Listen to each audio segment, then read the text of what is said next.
Nosotros estamos continuando, como ya se dijo al principio de la noche, este curso acerca de guerra espiritual, una guerra que es mucho más intensa, mucho más continua de lo que nosotros somos dados a creer, contra un enemigo invisible, poderoso, que como dijimos hace poco juega sucio, que no tiene escrúpulos. Y esa es una guerra en la que tú y yo estamos involucrados, lo creamos o no, queramos o no, y en la cual nosotros tenemos que estar alerta en todo tiempo. Yo creo que en otro momento les contaré, por así decirle, un pequeño testimonio ahora que estuve en Juárez, y al final de varios días, después de estar enseñando guerra espiritual por meses, porque había estado enseñando un curso de guerra espiritual para maestría en el seminario Southern,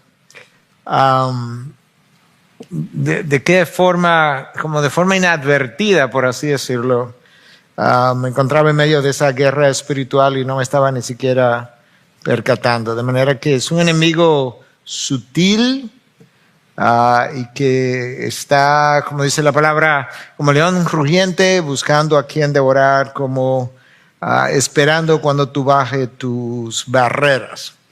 En el día de hoy nosotros vamos a estar hablando de la batalla por tus emociones y deseos. Yo no creo que nadie ha pecado fuera de esta área.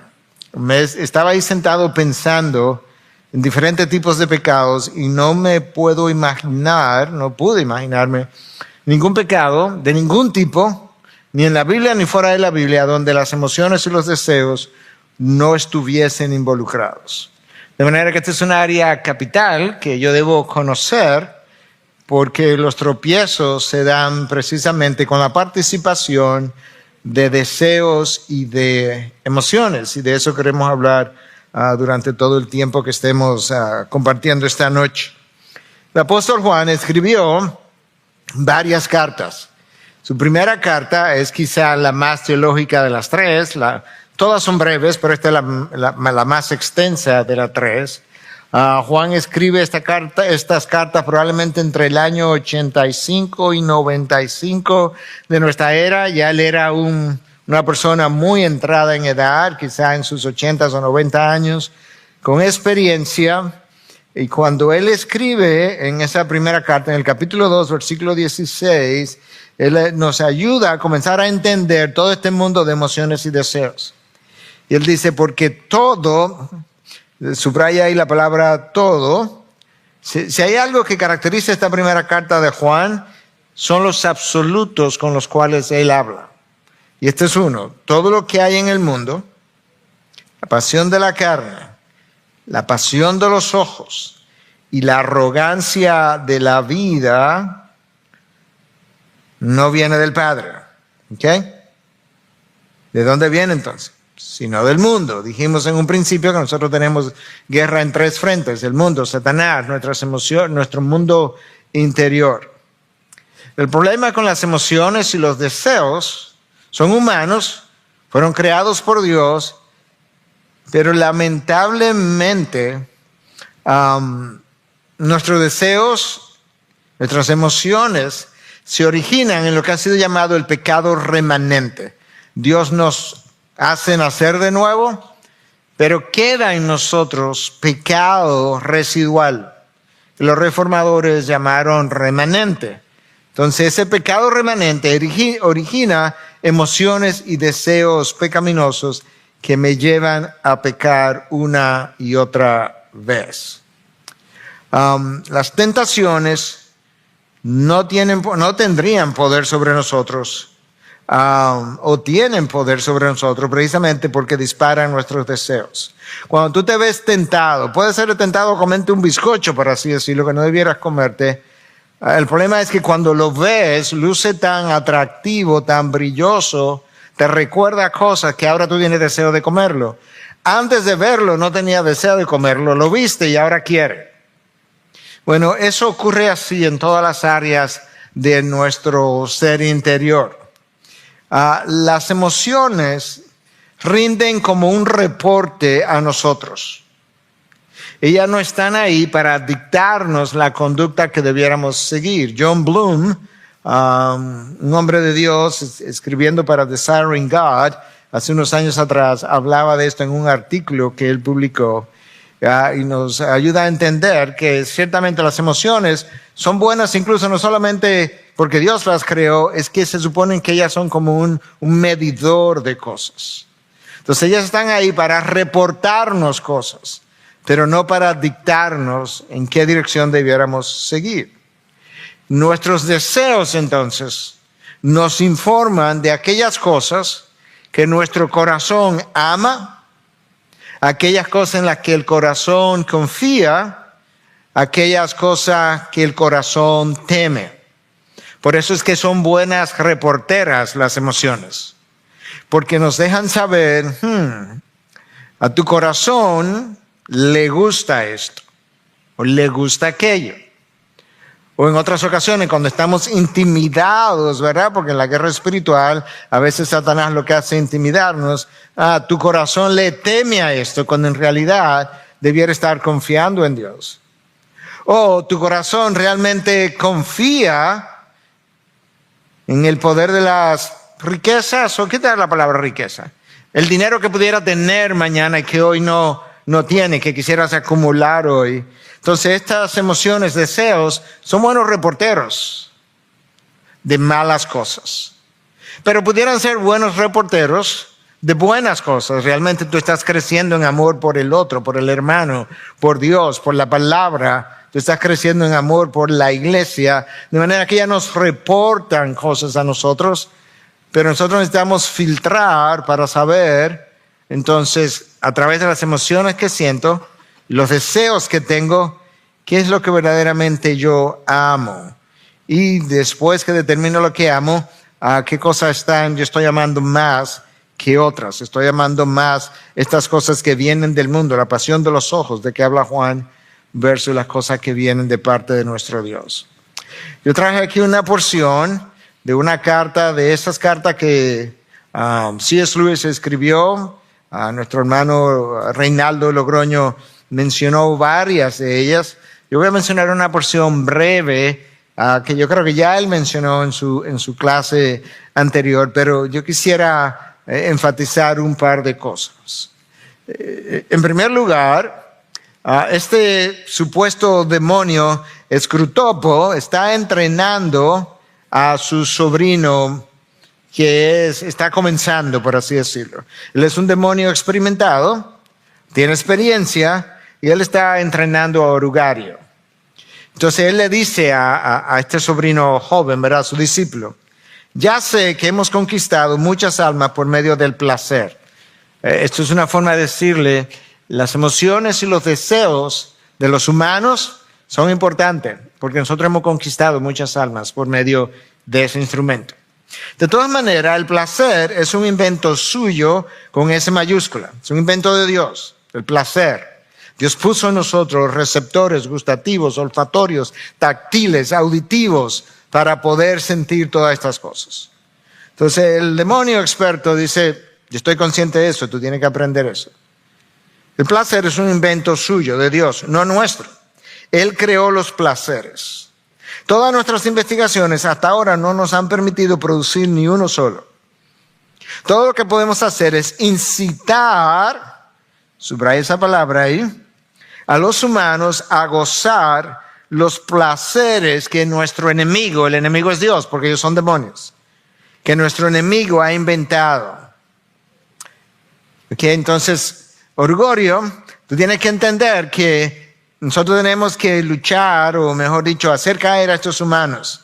Una de las formas que lo vamos a hacer caer es ayudándole a disfrutar placeres que su creador puso en ellos. Pero, aunque nosotros no hemos inventado ninguno de esos placeres, la clave está en esto, en que ellos disfruten de esos placeres en momentos, o en formas, o en grados que Él ha prohibido.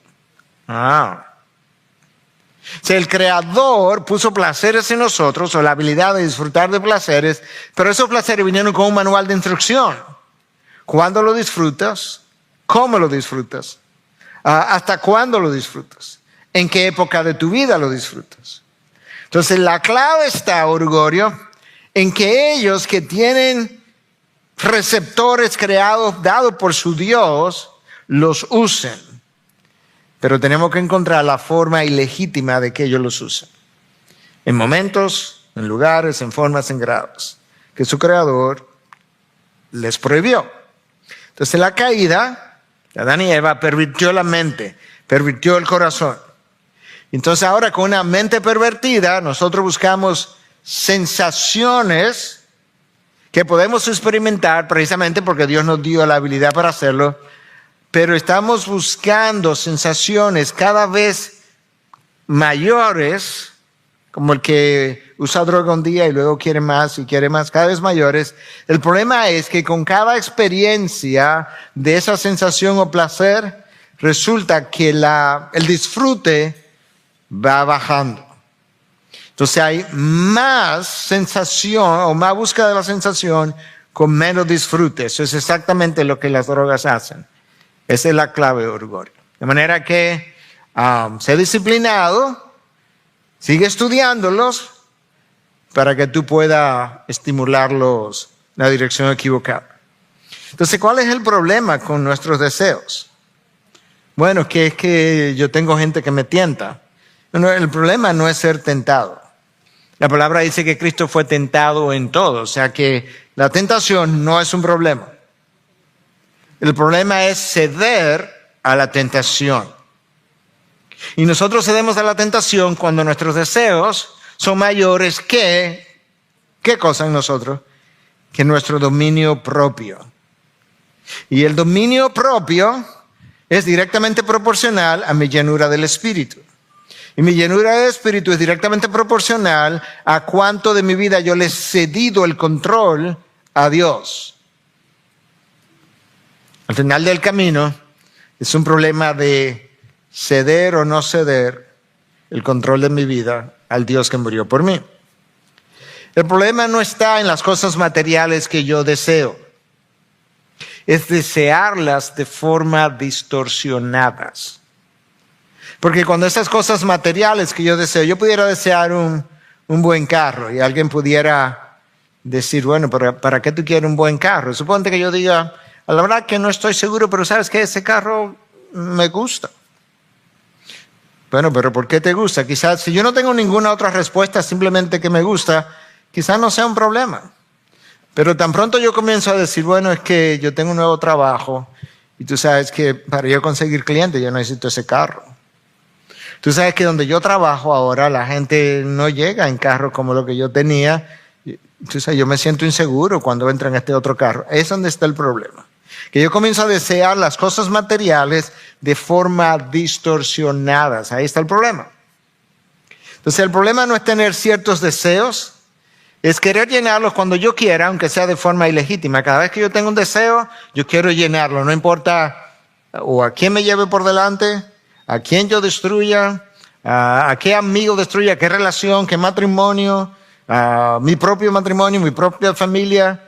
Ahí es donde está el problema, al quererlos llenar, independientemente de que sea una forma legítima o ilegítima. La diversión no es un problema. Yo no creo que el cielo va a ser un lugar aburrido. Para nada, en lo más mínimo. Yo creo que va a ser extremadamente divertido. Ahora, ¿cómo va a ser la diversión? No sé, pero no va a ser como es aquí abajo.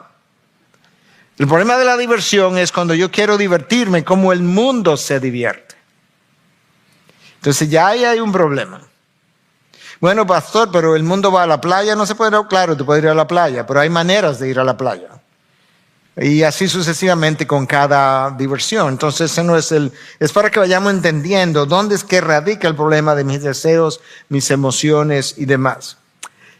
El problema no está en lucir bien. Tú has visto la naturaleza, tú has visto una montaña bien irrigada y más que tú digas, wow, qué fea esa montaña. Porque si la has visto, quizá es a ti que hay que arreglarte los ojos o algo, porque no está apreciando la belleza de Dios. lo frondoso de la vegetación, lo verde, la luz del sol, las nubes encima, dándole un trasfondo, un color de contraste y demás. El problema no es lucir bien. Yo no creo que Dios hizo cosas para que lucieran mal. El problema es cuando yo amo la apariencia. Tú puedes ver entonces dónde que está, a dónde fue que me fui de lado, por así decirlo. El problema no es disfrutar el mundo. Dios, cuando revisó su creación, dijo que era buena eminentemente, buena en gran manera. En otras palabras, aquí está el mundo, disfrútalo. Originalmente. El problema es amar ese mundo, o de ese mundo sus formas, de ese mundo caído ahora, sus estilos, su música, su vocabulario, su forma de vestir. Ahí es donde está el problema. El problema no es poseer cosas. Debiéramos poseer cosas. Tenemos que poseer cosas. El problema es anhelarlas y codiciarlas. O de la misma manera que los incrédulos lo hacen.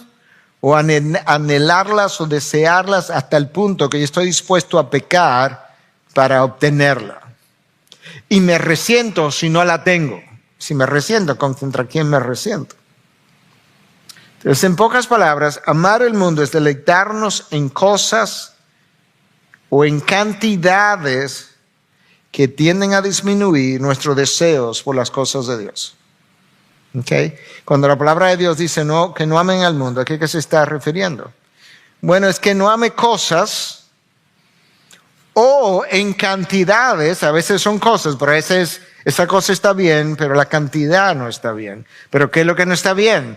El problema es que la cantidad de eso, del amor que le estoy dando, ha bajado la intensidad, la pasión que tenías o debías tener por las cosas de Dios. Esa es la razón por la que la definición de pecado de Susana Wesley, usted la ha oído de parte mía, quizá de parte de otros de los pastores, la sigo trayendo porque yo creo que nos deja ver algo de lo que yo estoy enseñando esta noche y de lo que es amar el mundo y amar el pecado.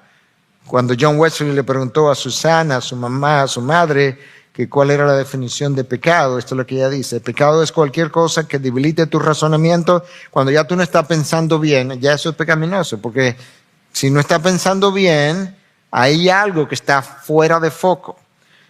Que debilite tu razonamiento, altere la sensibilidad de tu conciencia, que ya no te permita filtrar el pecado, oscurezca tu apreciación de Dios o te quite la pasión por las cosas espirituales. Ahí que está la cantidad. Cuando amas cosas en cantidades que te roban esto que Susana Wesley está diciendo, la pasión por las cosas espirituales. En pocas palabras, cualquier cosa que aumente el poder o la autoridad de la carne sobre tu espíritu, eso para ti se convierte en pecado independientemente de cuán bueno sea en sí mismo. Cualquier cosa que le dé fuerza a tu carne y debilite a tu espíritu, no importa cómo se llame, el bien que pueda hacer, eso para ti es pecado.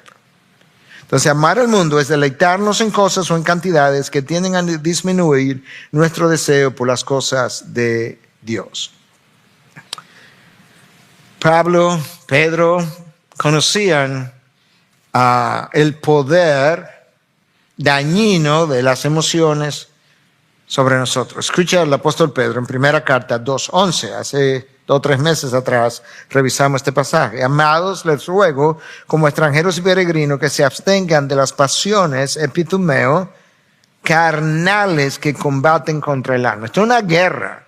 Las pasiones internas son una guerra. Y tú sabes que cada vez que hablamos de pasiones, pensamos de una vez sexualidad, inmoralidad, droga, alcohol. No, olvídate, por este momento, olvídate de todas ellas. Todavía estamos llenos de pasiones. Pasiones de todo tipo. Pasiones por ganar un argumento. Pasión por ser el primero.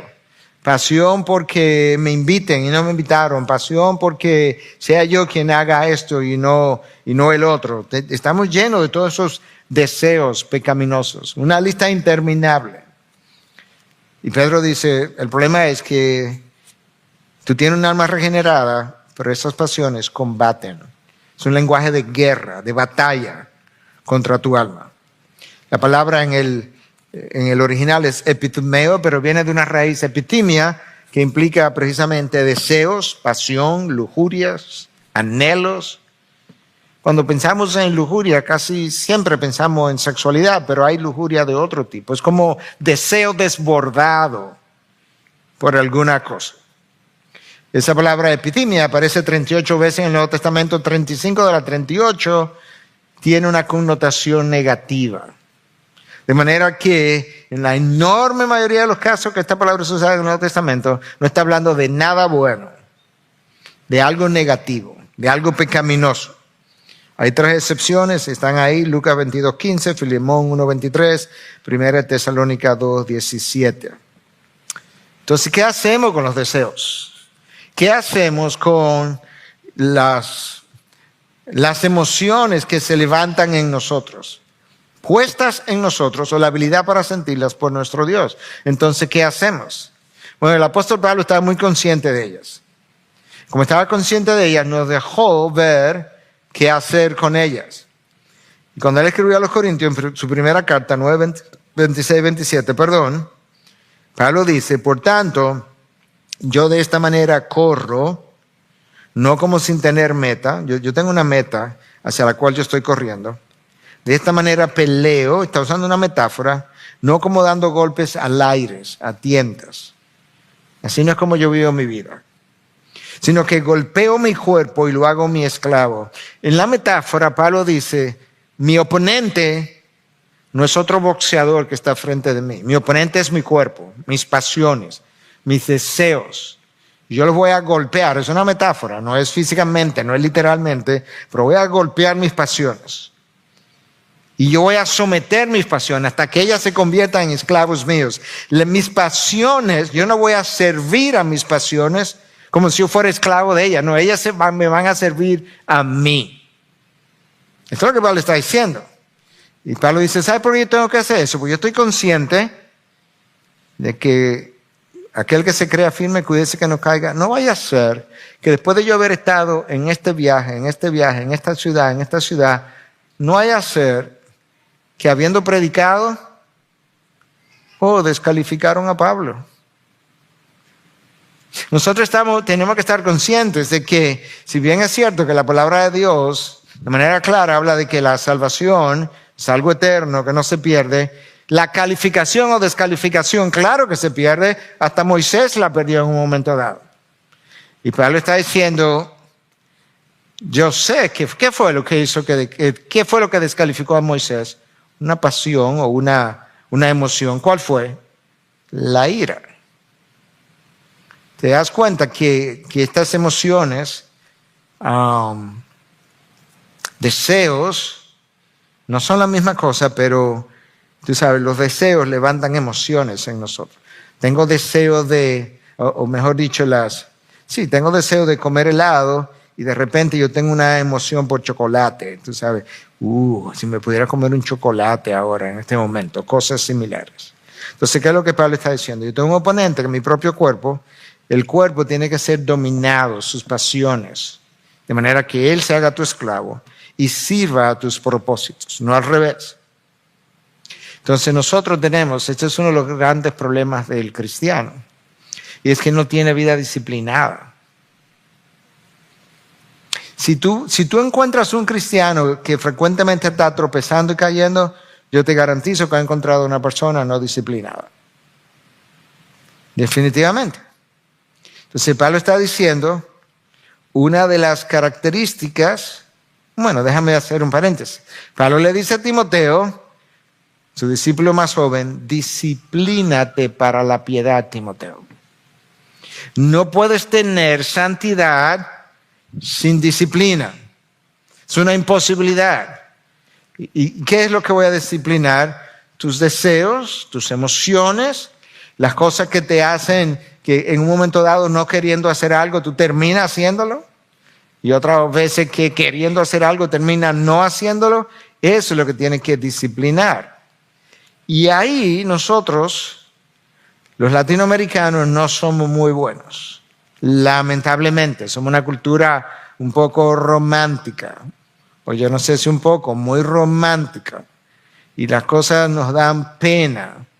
Entonces, como nos dan pena, no disciplinamos a los hijos del pobrecito, no disciplinamos a los miembros de la iglesia, nos da pena.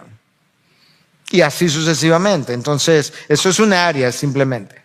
Pero por otro lado, como somos una cultura tan romántica, en vez de disciplinar nuestro romance, queremos darle rienda suelta a nuestros romances, nuestros sueños, nuestras imaginaciones.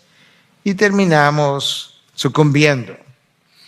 Una de las características de los falsos maestros es precisamente que de una u otra manera propagan el liberalismo, propagan la sensualidad, de alguna forma.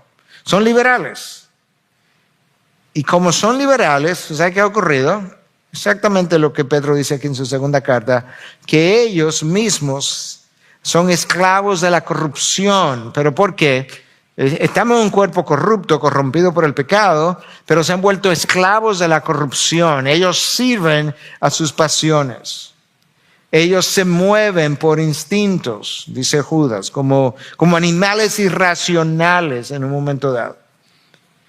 Y entonces el mismo Pedro explica por qué es que ellos son esclavos de la corrupción. Y Pedro dice, ¿sabe por qué? Porque uno es vencido, uno es esclavo de aquello que lo ha vencido. Aquello que te está venciendo, donde tú caes recurrentemente, te ha vuelto un esclavo de eso. Y eso es un área indisciplinada de tu vida. Y de ahí el llamado de Pablo a que tienes que correr bien, pero tienes que correr sometiendo tu cuerpo, disciplinando tu cuerpo. Ok, entonces, ¿cómo yo voy a disciplinar mi cuerpo si me pongo a darle oído al apóstol Pablo? Bueno, estos son pasajes muy conocidos, pero lo voy a mencionar otra vez, porque no siempre lo he visto en el contexto correcto o en un contexto más que antes no lo había visto. Ahora estamos hablando de dos pasajes muy conocidos en el contexto de la guerra espiritual. Entonces hemos oído mucho del fruto del Espíritu, tanto como yo. El fruto del Espíritu es amor, gozo, paz, mansedumbre, tú lo conoces, benignidad, y llegamos a dominio propio. Ahora eso lo hemos oído mucho. Ahora yo estoy diciendo que el fruto del Espíritu es esencial para la guerra espiritual. Porque el último de ellos es dominio propio. Y es justamente el dominio propio que a mí se me da por medio del Espíritu para que me ayude a someter mis pasiones, mis instintos, mis anhelos, mis emociones. Tú sabes que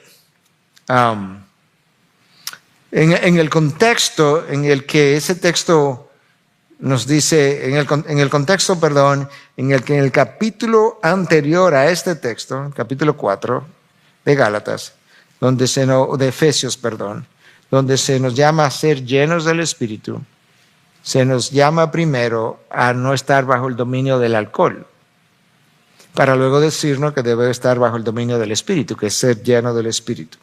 Es Efesios 4. Efesios 5, versículo 18, es donde se me llama a estar lleno del Espíritu. Ok, ¿por qué yo menciono eso? Porque yo acabo de decir que el dominio propio es lo que me restringe mis emociones para yo no pecar. Cuando tú tomas alcohol, que es lo primero que me dice que no quede bajo el dominio del alcohol, sino que sea lleno del Espíritu.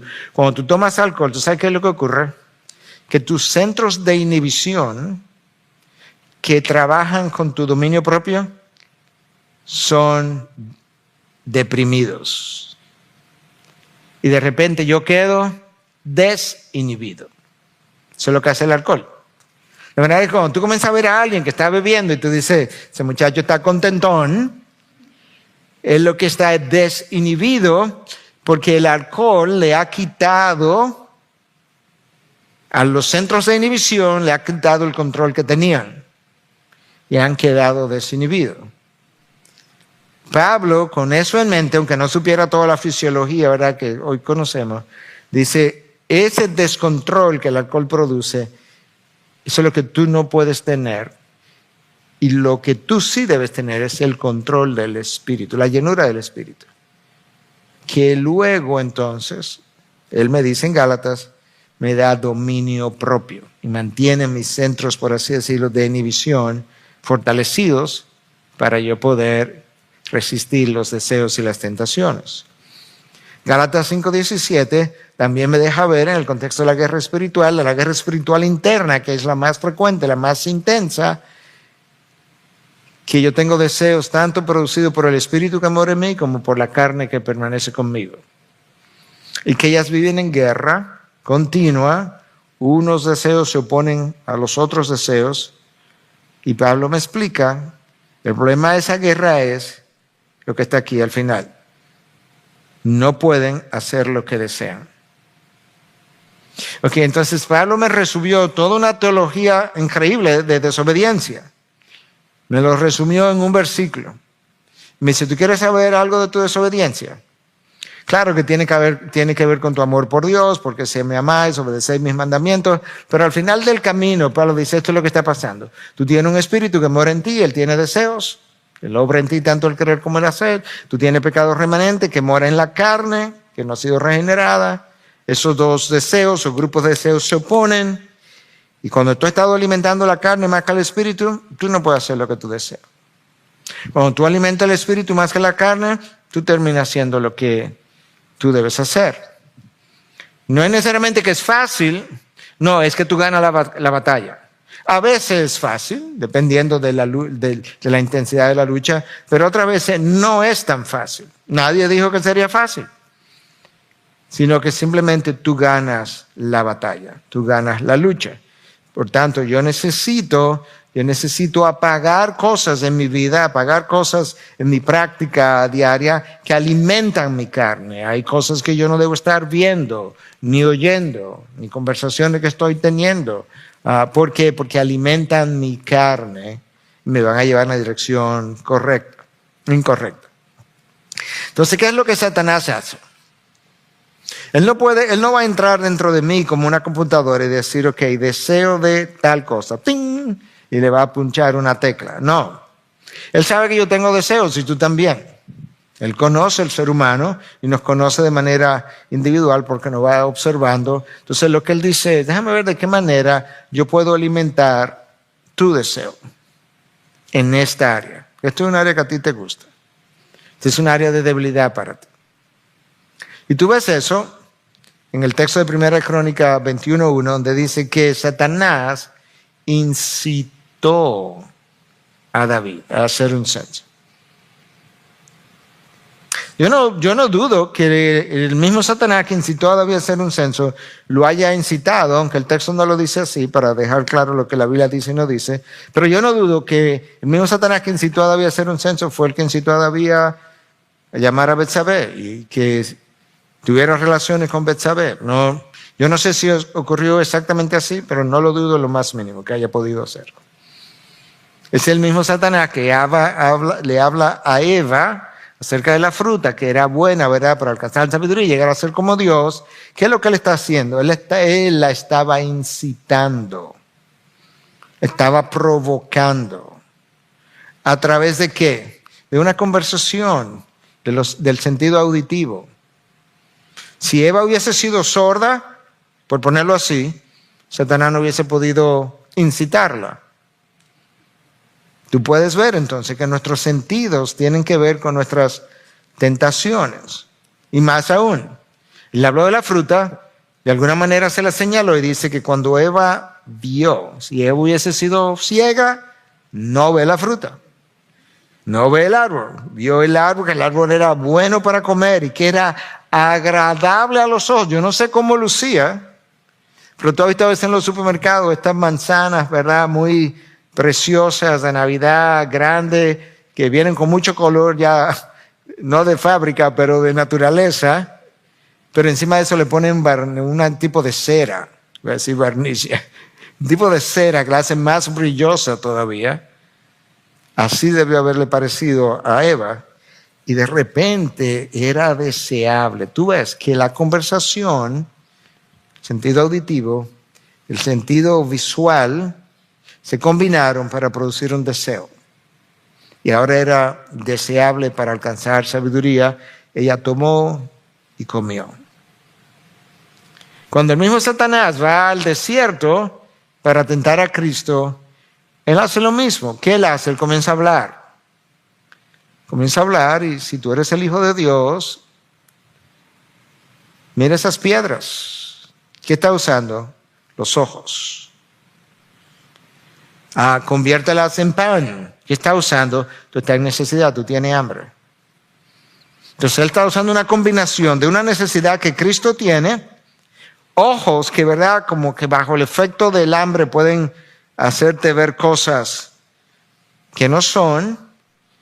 Y lo que te está diciendo es, ¿te acuerdas la cita de C.S. Lewis? Lo que tenemos que lograr es que el ser humano use el placer que su creador ya le dio, pero en momentos ilegítimos, en momentos que el creador prohibió, ahora en el desierto, ahora al final de los 40 días, cuando tú tienes hambre, come ahora.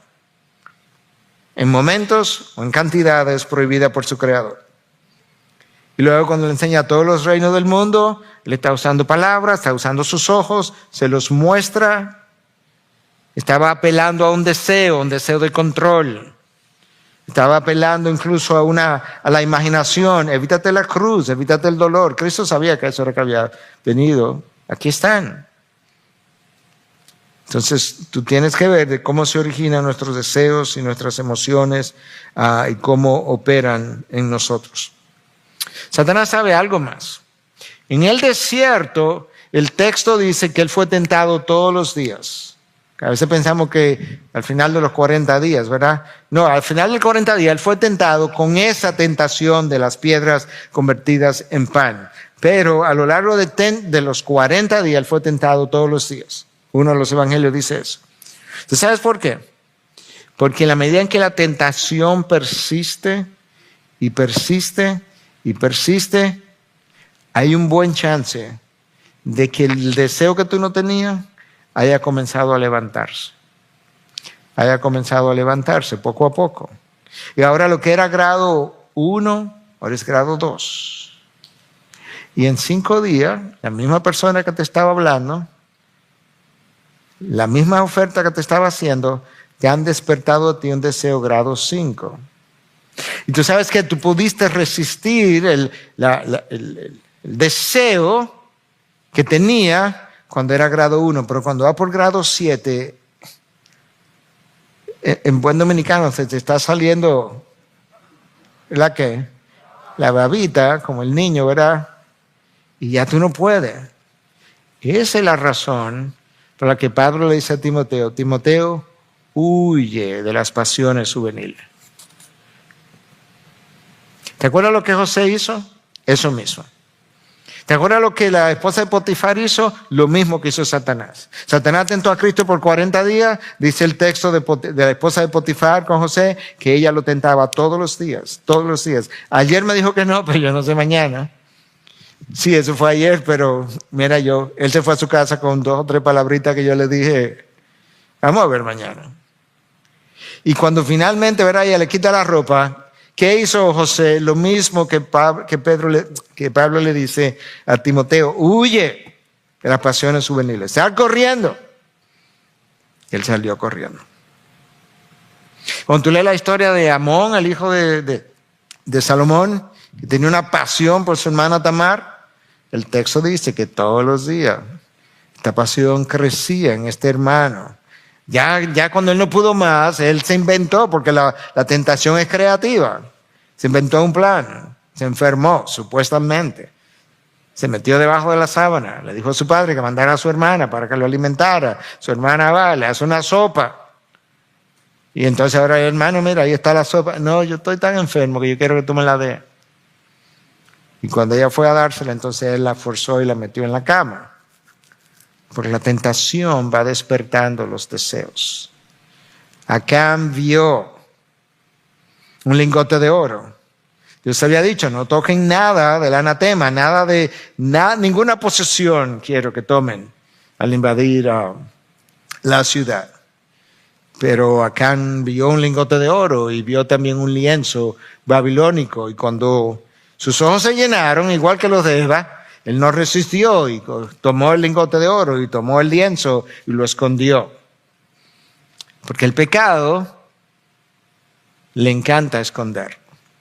Adán y Eva se escondieron detrás de un árbol. Nosotros pecamos y mentimos y escondemos el pecado, o tratamos. El niño toca algo que tú le prohibiste y él esconde su mano. Oye, son muy igualitos que nuestros progenitores. Sansón y Dalila. Dalila comenzó a tentar a Sansón, a tentar a Sansón, a tentar a Sansón. ¿Qué pasó?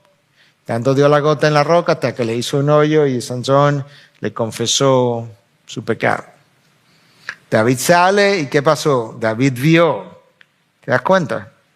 Que mis ojos son un problema. Nuestros oídos son un problema. No son tan simples como parecen. Balac, el rey de los moabitas, le ofrece dinero a Balán, el profeta, el aparente profeta de Israel, para que maldiga a los israelitas. Al principio él dijo que no, imposible. La segunda vez dijo, bueno, déjame orar con Dios a ver si Dios me da permiso. Y poco a poco tú ves cómo la tentación va erosionando tus convicciones. Cuando tú comiences a ver, a sentirte tentado, hay una sola cosa que tú y yo podemos hacer. Huye, sal corriendo, no sigas viendo, no sigas oyendo. Eso fue lo que José hizo, eso es lo que Pablo le dice a Timoteo que él debe hacer. ¿Por qué? Porque los deseos son un problema y las emociones también. Eva vio la fruta, Acán vio el lienzo y el lingote de oro. David vio a Betsabé. Entonces, ¿qué hago? Yo leí este texto de Job 31:1. Yo no sé cuándo, pero yo viví en Estados Unidos hace muchos años. Tenemos 23, 24 años aquí. Cuando yo lo leí, por primera vez yo dije, ahora mismo yo voy a hacer eso mismo. Job 31:1 dice, hice un pacto con mis ojos.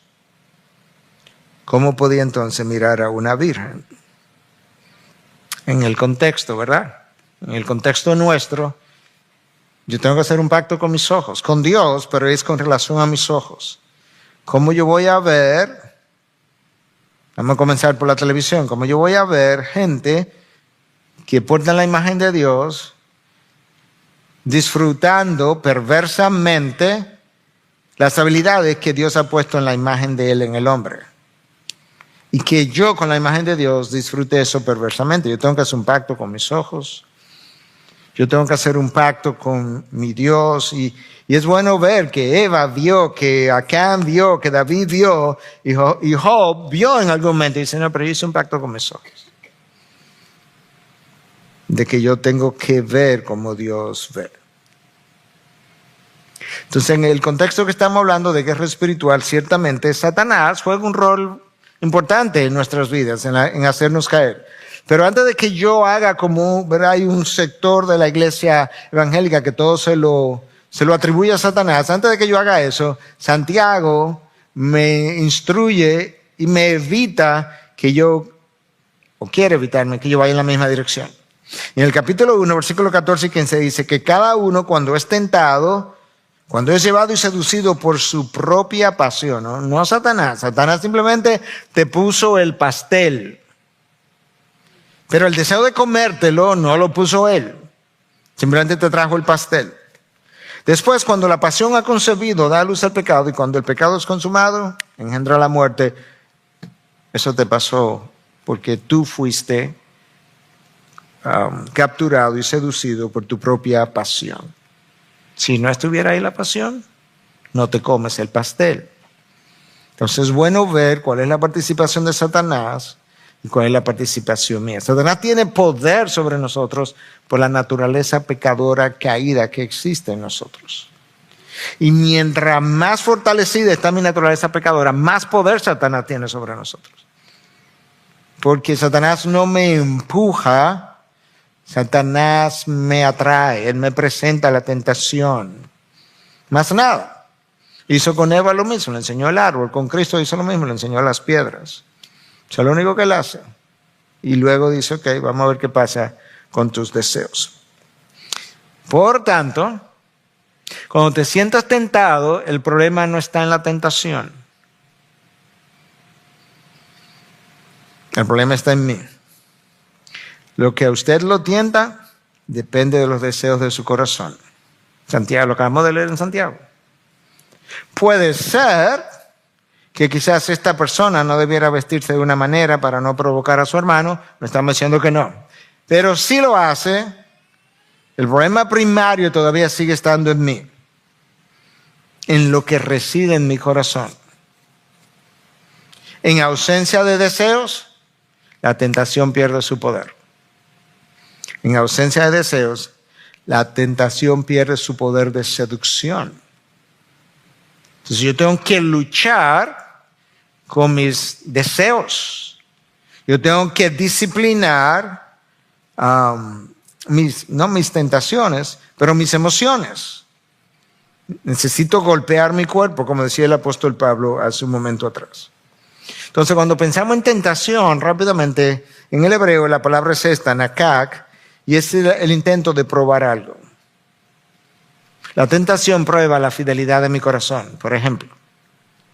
Y esa prueba en hebreo, esa palabra pero en hebreo, nakak, a veces traducida como tentación, a veces traducida como prueba. La tentación nunca es traída por Dios, dice Santiago, pero es permitida por Dios. Todo lo que a mí llega es permitida por Dios, incluyendo la tentación. Ahora, la diferencia entre una tentación y una prueba es, por un lado, el origen y la intención. Voy a hablar de eso en un momento, pero déjame terminar con la definición. En griego la palabra es peirasmos y puede ser traducida como una tentación, pero cuando es traducida como una tentación, entonces la intencionalidad es hacerte pecar. Pero puede ser traducida como una prueba, en cuyo caso tiene un propósito bueno, que es refinar tu fe.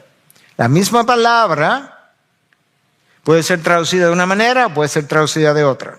La tentación viene de Satanás con la intención de hacerte caer. La prueba viene de parte de Dios con la intención de refinar tu fe.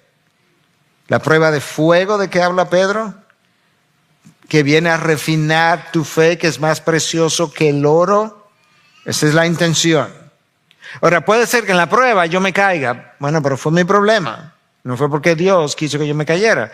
Tanto es así que Pablo le escribe a Timoteo, a los Corintios, y le dice que cuando yo tengo una tentación, Dios siempre me provee una puerta por donde yo pueda salir. Ok, entonces, ¿cuál es el problema con la tentación? ¿Cuál es el problema que nosotros tenemos con la tentación? La tentación, eso que me está tentando, es atractiva.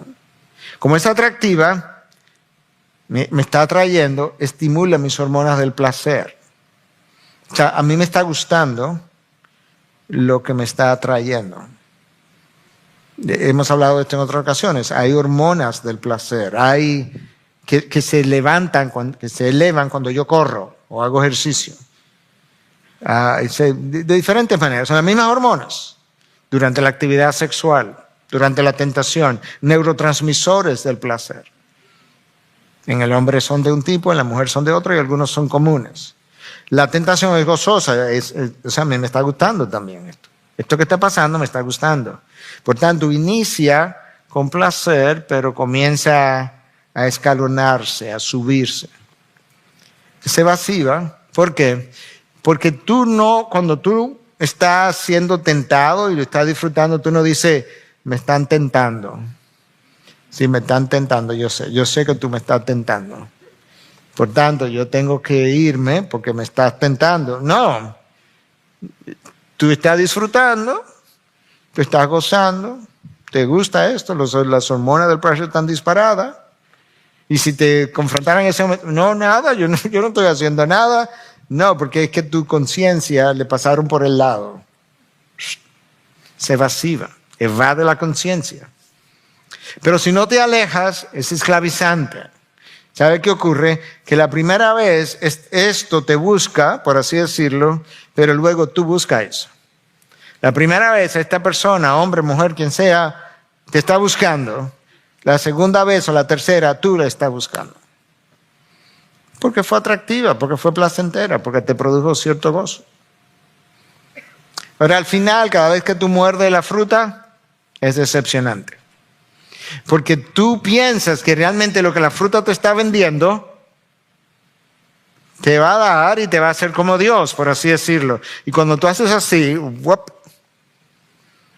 y prueba entonces el amargo de la fruta, tú sales corriendo, te metes detrás de un árbol, tú tienes miedo.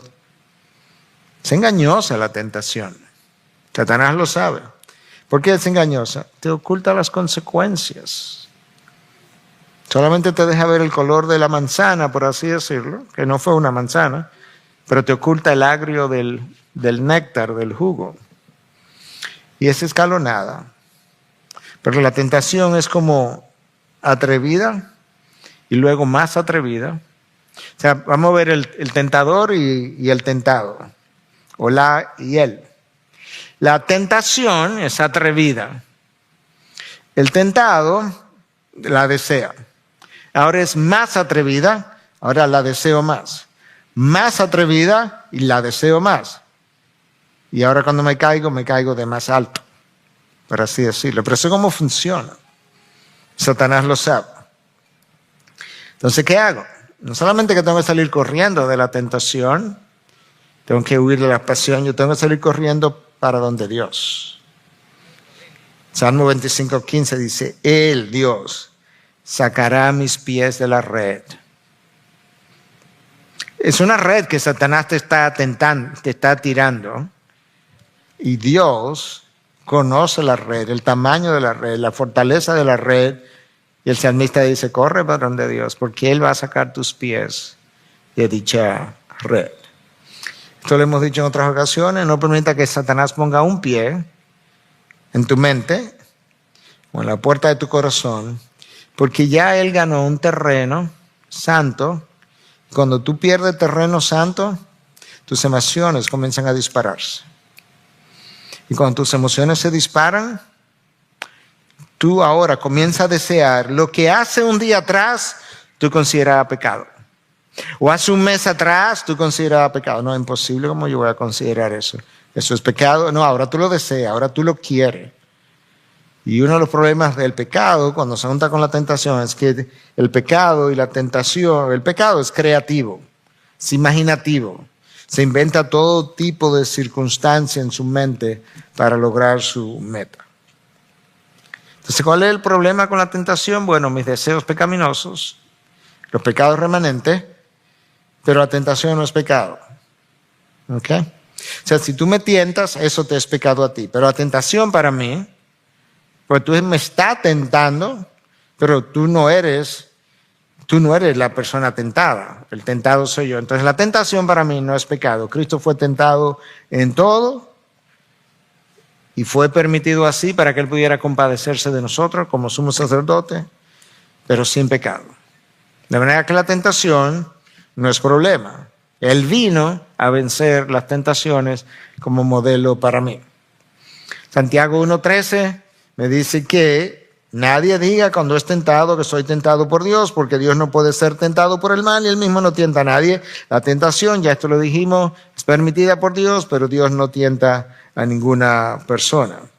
La tentación puede ser resistida. De manera que nadie puede decir, bueno, es que eso fue irresistible, que tú no te imaginas. Tú tenías que estar ahí. No, la palabra dice en Santiago 4:7, por tanto, someteos a Dios, resistid pues al diablo y huirá de vosotros. Lo que Cristo hizo en el desierto, resistió al diablo, a los 40 días el texto dice que lo dejó por un tiempo. Y la próxima vez cuando Él regrese, tú resistes al diablo, cuando Él se canse, Él va a huir. Pero puede ser resistida. También sabemos que la tentación puede ser resistida por este texto al cual ya yo aludí en 1 Corintios 10:13. No os ha sobrevenido ninguna tentación que no sea común a los hombres. O sea, la tentación que tú tienes, Es común a todos nosotros. Diferente momento, tipo, cantidad, fortaleza, pero es común. Pero fiel es Dios, que no permitirá que vosotros seáis tentados más allá de lo que podéis soportar, sino que con la tentación proveerá también la vía de escape a fin de que podáis resistirla. El propósito de Dios cuando permite la tentación en tu vida es que la resista. Tú la necesitas para que ejercite los músculos de la piedad. Tú la necesitas para probar tu fe. Tú la necesitas para purificar tu fe. Tú la necesitas para probar la fidelidad de tu corazón. Pero el propósito del permiso que yo di para que la resistiera, para que llegara a ti, es que la venzas, la resistas. Porque yo te he dado el poder del Espíritu que mora en ti y también te abrí la puerta. Número 4, Satanás te tienta, pero yo soy responsable de los hechos. Ya aludimos a este pasaje de 1 Crónica 21:1, cuando David fue provocado e incitado por Satanás a hacer un censo. Pero David fue responsable de todas sus consecuencias, Eva fue responsable, Adán fue responsable de todas sus consecuencias. Simplemente el instrumento de la tentación fue Satanás, pero yo decidí pecar. De manera que la responsabilidad cae sobre mí. Número 5. Todos nosotros podemos ser tentados y todos nosotros podemos caer. Eso fue lo que el apóstol Pablo dijo. Yo disciplino mi cuerpo, no vaya a ser que después de haber predicado yo sea descalificado. De manera que esto se aplica a mí también. Mientras más firme tú crees que está, más imposible tú piensas que es para ti caer, más fácil te es caer. Porque te crees invencible, porque piensas que por tu experiencia, dones espirituales, preparación teológica, como que ya eso te protege. Nada de eso es protección contra la caída. Lo único que te protege es una vida de disciplina, una vida cercana a Dios, una llenura del Espíritu y una dependencia del Espíritu. Número 6, resistir la tentación requiere el poder de Dios y no el poder de mi carne. El Señor le dice a Pablo en su segunda carta a los Corintios 12:9, te basta mi gracia. Mi poder se perfecciona en la debilidad. Pablo dice, ok, perfectamente, me glorío entonces en mis debilidades. Entonces yo necesito vencer la tentación en el poder del Espíritu, no en el poder de la carne. Número 7, el permitir la tentación es parte del proceso de crecimiento. Dios la permite porque es como los músculos de la piedad se ejercitan. Santiago 1, de 2 al 4, tened por sumo gozo, hermanos míos, el que os halléis en diversas pruebas. Ahí está la palabra peirasmos. Sabiendo que la prueba de vuestra fe, la fe está siendo probada, ¿lo ves? Produce paciencia, que la paciencia ha de tener su perfecto resultado para que seáis perfectos y completos sin que os falte nada. De manera que Dios permite la tentación, mi fe está siendo probada para que mi piedad aumente. Pero si no disciplino mi cuerpo, si no cierro mis ojos, si no tapo mis oídos, si no salgo corriendo, yo voy a terminar cayendo. La debilidad, o mejor dicho, la debilidad de la carne puede ser más fuerte, o mejor dicho, la tentación puede ser más fuerte que la debilidad de tu carne. Con frecuencia es así. Pero no va a ser más fuerte que el que mora en ti. O como dice Proverbios 3:26, el Señor será tu confianza y guardará tu pie de ser apresado. El Señor está guardando tu pie para que no seas apresado, para que no te engañen, para que no te seduzcan. Pero si el Señor está tratando de guardar mis pies y yo estoy tratando de alejar mis pies, por así decirlo, de las manos que el Señor está tratando de poner alrededor de mis pies para que no me caiga, entonces me voy a caer. Que la tentación tiene un poder, la carne es débil, pero el Espíritu que mora en mí es más poderoso. Rápidamente para ir cerrando, la tentación ocurre usualmente en áreas donde usted ha sido tentado anteriormente. June Hunt, en su publicación, tiene un ministerio conocido como Esperanza para el Corazón, Hope for the Heart. En el capítulo titulado Tentación, tiene varios de estos acápites. La tentación usualmente ocurre en un área donde tú has sido tentado. Es muy raro que tú digas, wow, nunca había sido tentado en esta área. La tentación entra por tu mente, entra por tus sentidos, ya lo vimos, la vista, los oídos. pero se aprovecha de lo que a ti te atrae. De manera que las cosas que a ti te atraen, las personas que te atraen, los negocios que te atraen, no necesariamente que no puedes estar cerca de nada de eso, está alerta, porque esas pueden ser las cosas que te hagan caer. La tentación parece llenar una necesidad legítima, pero si lo hace ilegítimamente, entonces estás pecando. La tentación te golpea cuando tú no estás alerta. Cuando tú estás distraído, estás descansado, o estás descansado y no estás alerta, o estás tan cansado que tampoco estás alerta. Yo aludí a esto, la tentación usa tu imaginación, deja de estar imaginando cosas. Déjate de estar pensando, y si yo pudiera, y si yo tuviera, si se diera tal circunstancia, y si yo estuviera en China, en India, donde nadie supiera. Porque va a haber alguien que va a saber, tú sabes, ¿verdad? La persona más importante del universo entero siempre va a saber. La tentación usa la racionalización para adormecer la conciencia. Nosotros somos maestros del autoengaño, racionalizamos todo, absolutamente todo. Sobre todo el pecado. ¿Sabes por qué? Porque cuando tú quieres pecar, la conciencia te está diciendo, eso no se debe, eso no puede, eso está mal, eso es pecado. ¿Y cómo yo vivo con ese tun, tun, tun, tun? Oh, fácil, racionalizo. No, porque en realidad eso no es una tentación. Yo sé que eso podría ser, pero yo no tengo esa debilidad. Y racionalizamos. La tentación se vuelve compulsiva. No solamente se vuelve compulsiva en el tentado, se vuelve compulsiva en quien te está tentando. Eso fue lo que hizo la esposa de Potifar. Se volvió compulsiva atrás de José. Y abre posibilidades poco usuales. Cristo estaba consciente de que hay un león rugiente buscando a quien devorar y le dijo a los discípulos antes de ir a la cruz, velad y orad para que no entréis en tentación. ¿Por qué? Porque yo conozco algo, Pedro, que tú no conoces. Cuando Jesús le dice a Pedro, esta noche me va a negar 3 veces antes que el gallo cante, Pedro dice, no, yo estoy dispuesto a ir hasta la cárcel, hasta la muerte, aunque ninguno de ellos vayan, yo sí.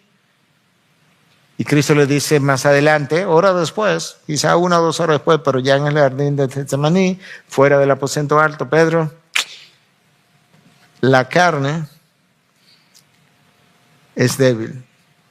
Cuando tú hablaste en el aposento alto, quizá tu espíritu es lo que estaba pensando, el espíritu está dispuesto, pero tú no conoces el poder de la debilidad de la carne. Yo lo dije a propósito paradójicamente. Tú no conoces el poder de la debilidad de la carne. No lo conoces, Pedro.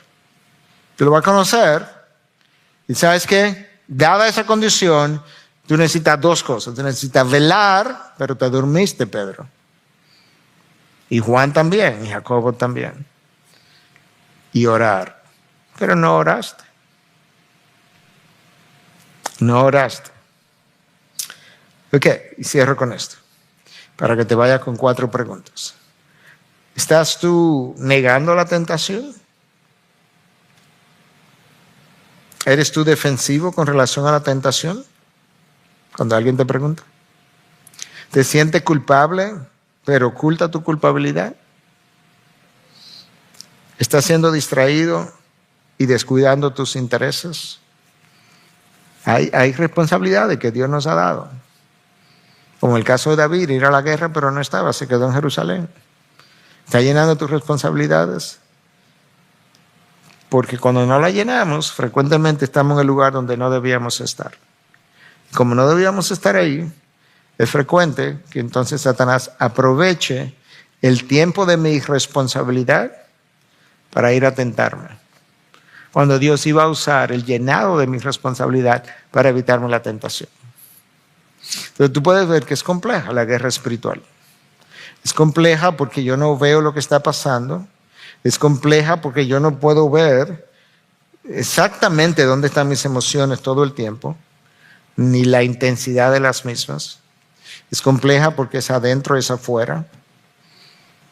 Es compleja porque tengo sensaciones que son buenas en principio, porque Dios creó la habilidad de experimentarlas, pero mi condición caída me las convierte en sensaciones y emociones pecaminosas. Entonces las cosas nunca son tan simples como parecen, pero esto es una batalla real, intensa, continua, y por eso el llamado de estar alerta, porque vuestro adversario anda buscando a quien devorar. Con eso yo cierro esta sesión, seguimos el miércoles que viene. Es posible que tengan preguntas, pero se nos fue el tiempo y no sé cómo vamos a resolver esto de las preguntas que puedan estar en sus mentes en el futuro.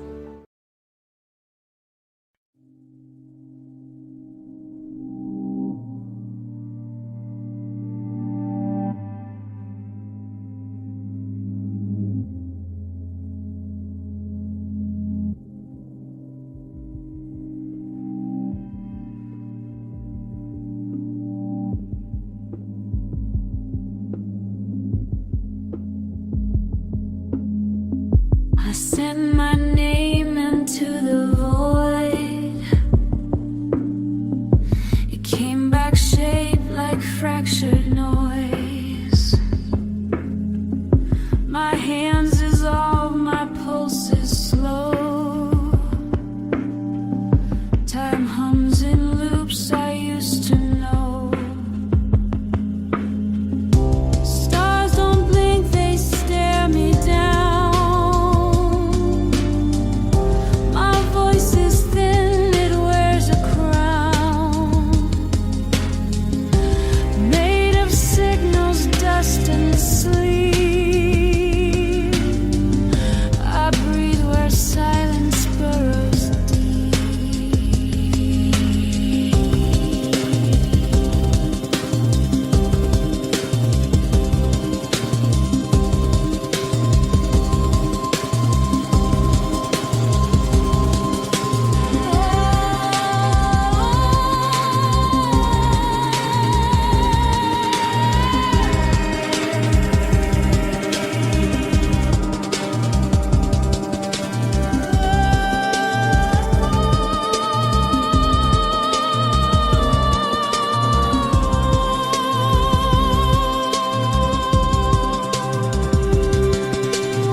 Misaligned.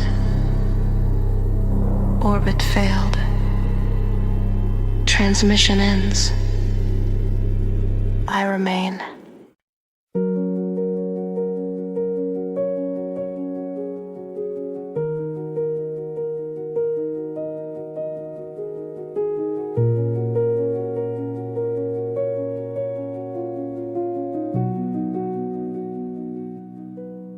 The door is closed, the world's outside.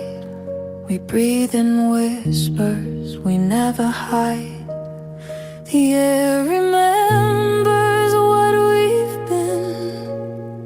In the room we don't exist in. No clocks, no names, no rules to break. Just hearts pretending they're awake. If love's a crime, we serve it here in silence, safe and crystal clear.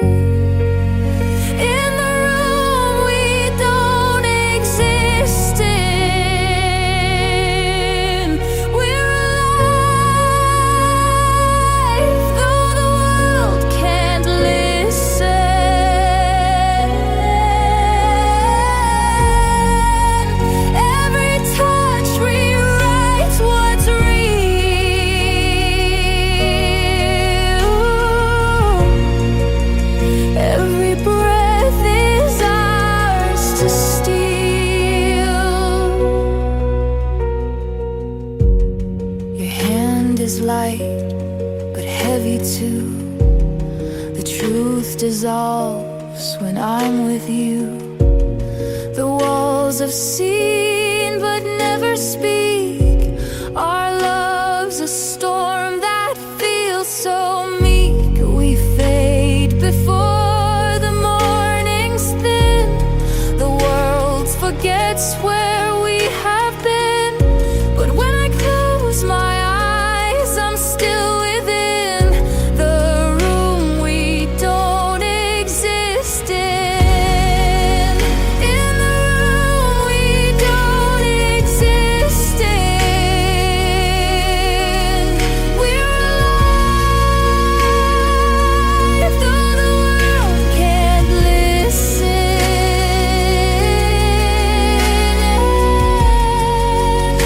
Every touch rewrites what's real.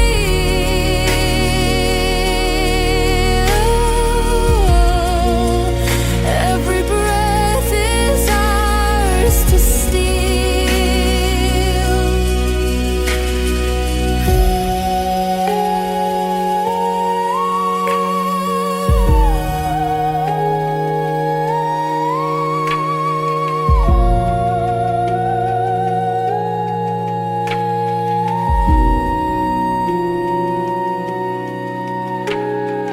hang drum echoes soft and slow like raindrops in a dream shadow. Piano weaves what words can't say, and cello cries the night away. When daylight calls, we fade, we dim, but love still hums beneath our skin. And when I dream, you draw me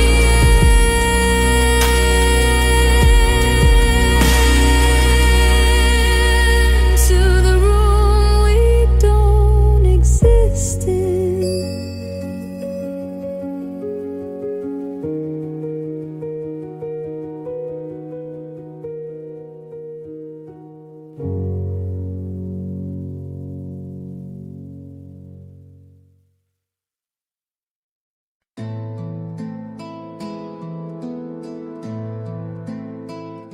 The wind in whispering your name through every night, it sounds the same. 1,000 miles, yet I can hear your voice that calms my every fear. I see your hands in morning light. They held my dreams, they shaped my life. The world is cold, but I still find your lullaby within my mind. Mother's voice in the wind, calling me home again.